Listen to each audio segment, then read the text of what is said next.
کسی بھی عمل میں برکت اچھی نیت سے ہوتی ہے۔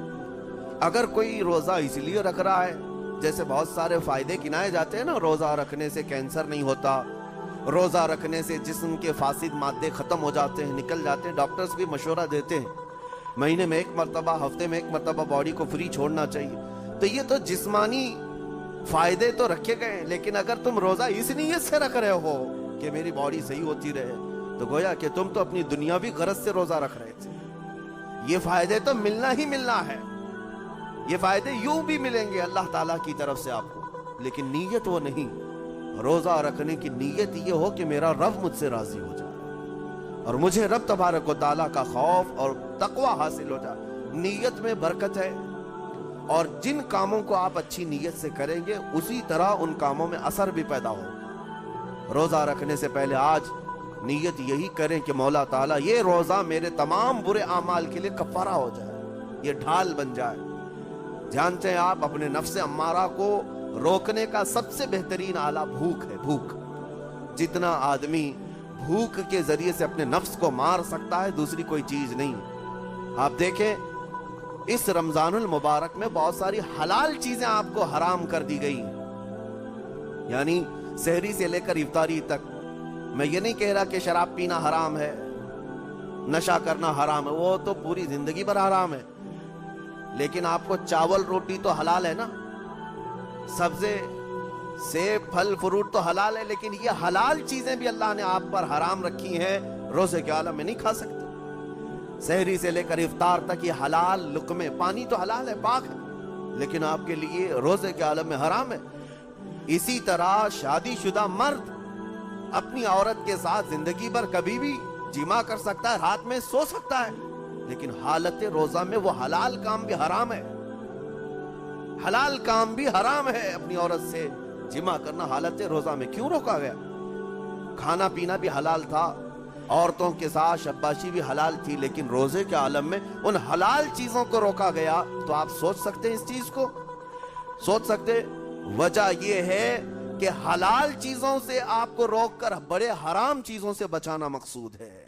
آج اگر اپنے آپ میں اتنا کنٹرول کر لے جاؤ کہ چند حلال چیزوں سے دن بھر بچ سکتے ہو، انشاءاللہ رمضان کے بعد بڑی حرام چیزوں سے بھی اللہ آپ کو محفوظ رکھے گا۔ میرے عزیزو، برا ہے ان لوگوں کا، برا ہے ان لوگوں کا، برا ہے ان لوگوں کا جن کو میرے آقا صلی اللہ تعالیٰ علیہ وسلم نے دعائے ہلاکت فرمائی۔ اس سے بدنصیب کوئی ہو سکتا ہے جن کے لیے رسول رحمت صلی اللہ تعالیٰ علیہ وسلم کی دعائے ہلاکت ہوئی ہو؟ حضور صلی اللہ تعالیٰ علیہ وسلم ایک دن مسجد نبوی شریف میں تشریف لے جا رہے تھے، منبر پر آپ نے قدم رکھا، آمین کہا، پھر دوسرے زینے پر قدم رکھا، آمین کہا، تیسرے زینے پر قدم رکھا، آمین کہا۔ خطبہ مکمل کیا، صحابہ نے پوچھا یا رسول اللہ صلی اللہ علیہ وسلم، ہر زینے پر آپ قدم رکھتے ہوئے آمین کس لیے کہہ رہے تھے؟ سنو، رسول پاک صلی اللہ علیہ وسلم ارشاد فرماتے ہیں کہ میں جب پہلے زینے پر قدم رکھا تو سید الملائکہ جبرائیل امین آئے اور دعا کرنے لگے۔ کیا دعا کیا؟ یوں کہا، یا رسول اللہ صلی اللہ علیہ وسلم، وہ شخص ہلاک و برباد ہو جائے جو آپ کا نام سنے اور پھر اس کے بعد درود نہ بھیجے۔ حضور فرماتے میں نے آمین کہا۔ حضور کا نام سنتے ہی آپ کی زبانوں پر درود آ جانا چاہیے، اللہم صلی علی سیدنا محمد وآلہ وصحبہ وبارک وسلم۔ میرے آقا فرماتے ہیں دوسرے زینے پر قدم رکھا تو جبرائیل امین نے یوں کہا، یا رسول اللہ صلی اللہ علیہ وسلم، وہ شخص ہلاک و برباد ہو جائے جو زندگی میں اپنے ماں اور باپ میں سے کسی ایک کے بڑھاپے کو پایا اور ان کی خدمت کر کے جنت نہیں حاصل کر سکا، بلکہ ان کو ایسے ہی چھوڑے رکھا، ایسا شخص برباد ہو جائے۔ حضور فرماتے میں نے آمین کہا۔ پھر جبرائیل امین نے کہا، تیسرے زینے پر قدم رکھتے ہی میرے آقا فرماتے ہیں جبرائیل نے یوں دعا کی کہ اے اللہ کے رسول، وہ شخص ہلاک و برباد ہو جائے جو رمضان کا مہینہ پایا لیکن اس کا ادب نہیں کر سکا، اس کا احترام نہیں کر سکا۔ حضور فرماتے میں نے اس پر بھی آمین کہا۔ جس کی ہلاکت کے لیے جبرائیل امین دعا کر رہے ہو اور اس دعا پر سید الانبیاء آمین کہہ رہے ہو، ایسے شخص کی بربادی کا کیا انجام ہو سکتا ہے؟ وہ کتنا بد نصیب ہوگا۔ اسی لیے میرے عزیزوں، مسلمانوں میں یہ رواج ہی نہیں ہونا چاہیے کہ اٹھ کر کے پوچھتے رہیں روزہ ہے کہ نہیں ہے، روزہ ہے کہ نہیں۔ مسلمان ہے تو روزہ ہے، اور یہ کوئی آپشنلی عبادت نہیں ہے کہ 4 رکھ لیا 2 نہیں رکھا، آپشنلی نہیں، یہ فرض عین ہے۔ ایک روزے کو چھوڑنے کا گناہ فرمایا گیا 600 سال تک اسے دوزخ میں رکھا جائے گا، 600 سال تک۔ یہ معمولی چیز نہیں ہے۔ اور جن کے پچھلے روزے قضا ہو چکے ہیں معاف نہیں ہوں گے، تھپڑ مار لیں گال پہ، توبہ توبہ کر لیں، معاف نہیں ہوں گے۔ توبہ تو کرنے کے ساتھ ساتھ قضا بھی کرنا ہوگا، جب موقع ملے سال بھر میں اپنے چھوٹے ہوئے روزوں کو واپس کرنا ہے۔ اس کی اہمیت میں آپ کو بتا دوں، ایک روزہ اگر جان بوجھ کر کے کسی نے توڑا یا چھوڑا تو جانتے ہیں اس کا کفارہ کیا ہے؟ اس کا کفارہ یہ ہے کہ اس کے بدلے میں دوسرے دنوں میں 60 روزے کنٹینیو رکھے۔ رمضان کا ایک روزہ پورا کرنے کے لیے 60 روزے رکھنے پڑ جائیں گے۔ ہاں، اگر کسی عذر کی وجہ سے، کسی تکلیف کی وجہ سے چھوڑا تھا، بیمار تھا یا سفر میں تھا یا تکلیف کی شدت تھی، اس وجہ سے روزہ چھوڑا تھا، تو اس کے بدلے میں ایک روزے کی قضا ایک ہی روزہ ہوگی۔ لیکن بغیر کسی عذر کے، شہوت کی وجہ سے، نفس پرستی کی وجہ سے توڑا تھا یا چھوڑا تھا تو پھر 60 روزے رکھنے پڑ جائیں گے۔ اس سے اندازہ ہوتا ہے کہ ایک روزے کی اہمیت کیا ہے رمضان کی۔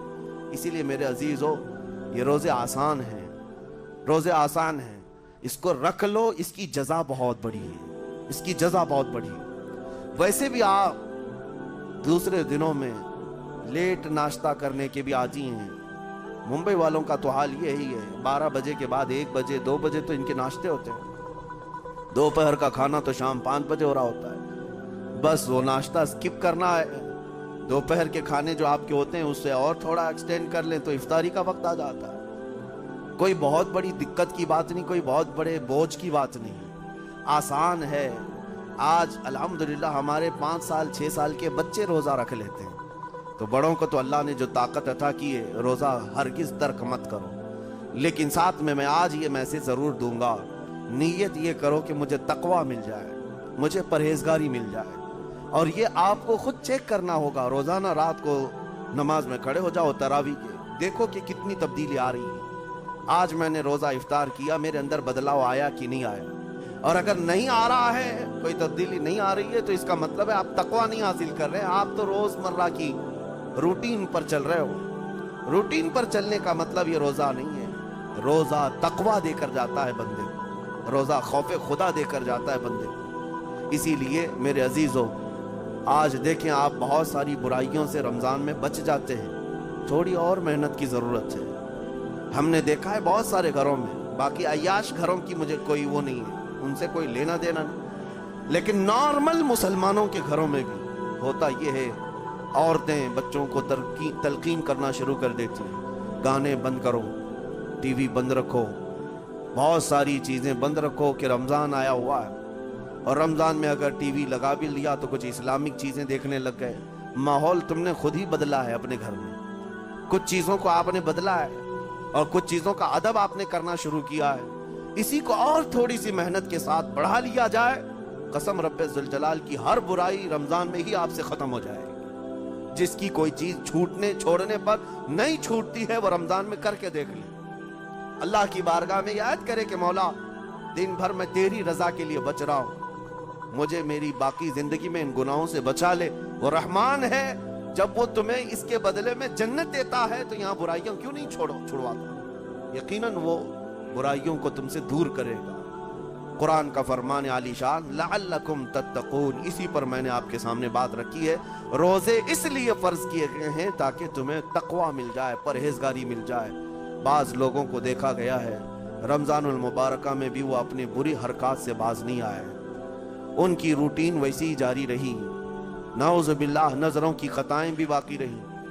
اور سب سے بری چیز یہ ہے کہ رمضان میں شیطان کی نیابت اگر کوئی کر رہا ہوتا ہے تو تمہارا یہ موبائل فون ہے۔ اکثر لوگ یہ سمجھتے ہیں کہ اس موبائل فون کو ہم استعمال کرتے ہیں تاکہ ٹائم پاس ہو جائے، روزہ کا وقت قریب آ جائے۔ اس ٹائم پاس کے چکر میں تم کیا کیا دیکھتے رہ جاتے ہو اور کہاں تک یہ چیزیں پہنچاتی ہیں تمہیں اندازہ بھی نہیں ہوتا، احساس بھی نہیں ہوتا، تو تمہاری رہی صحیح عبادت کو بھی یہ ہضم کر جاتا ہے، کھا جاتا ہے۔ اس کے استعمال پر اگر کنٹرول ہے تو خوب استعمال کرو، لیکن کنٹرول نہیں ہے تو اے نوجوانوں اس کا بھی روزہ رکھو، اس انٹرنیٹ کی بلاؤں سے محفوظ ہو جاؤ۔ اس لیے کہ بہتوں کو میں نے دیکھا ہے ان کے دن بھر اور رات بھر رمضان میں سوشل نیٹ ورکس پر مصروفیت ویسی کی ویسی ہے جیسے دوسرے دنوں میں تھی۔ وہ رات بھر چیٹنگ میں بھی مصروف ہیں، ایک دوسرے کو ادھر ادھر بھیجنے میں بھی مصروف ہیں، ساری چیزیں جوں کی توں چل رہی ہیں۔ تو تمہارے موبائل نے تمہیں تقوی سے بہت دور رکھا ہے، تمہیں رب تعالیٰ کے قریب ہونے نہیں دیتا۔ اپنے آپ کو بدل لو۔ ظاہر سی بات ہے یہ سخت چیز ہے، اگر کوشش کرو گے تو بچ جاؤ گے، اور تقوی اتنی آسانی سے تو نہیں ملتا۔ اپنے آپ کو سٹرگل کرو، انشاءاللہ العزیز دل پاک ہو جائے گا، پھر آپ کو اپنی زندگی کے اندر جو اجالے نظر آئیں گے وہ خود آپ محسوس کریں گے، آپ محسوس کریں گے۔ گناہوں کے اندھیروں نے دل پر ایسی کالک رکھی ہے کہ آپ کو کچھ بھی یہاں پر سمجھ میں نہیں آتا، ورنہ نمازوں کا لطف ایسا ہے، قرآن کا مزہ ایسا ہے، جسے یہ لگ جائے دنیا کی کوئی نعمت اس کے سامنے ہیچ نظر آتی ہے، کوئی چیز اسے اچھی نہیں لگتی، لیکن کب؟ جب اسے تقوی کا اجالا حاصل ہو جائے۔ میرے عزیز، اللہ کریم کی بارگاہ میں دعا گو، مولا قدیر و جبار ہم سب کو تقوی و پرہیزگاری عطا فرمائے، اور ہم سب کے روزوں سے اللہ تعالی ہمیں پرہیزگاری عطا فرمائے۔ ان روزوں کے انوار اور برکات اور رمضان کے احترام کی ہمیں توفیق عطا فرمائے۔ مولا کریم تیری خشیت سے اور تیرے خوف سے آنکھیں جو بھیگتی ہیں ان آنکھوں میں ہمارا شمار فرما دے۔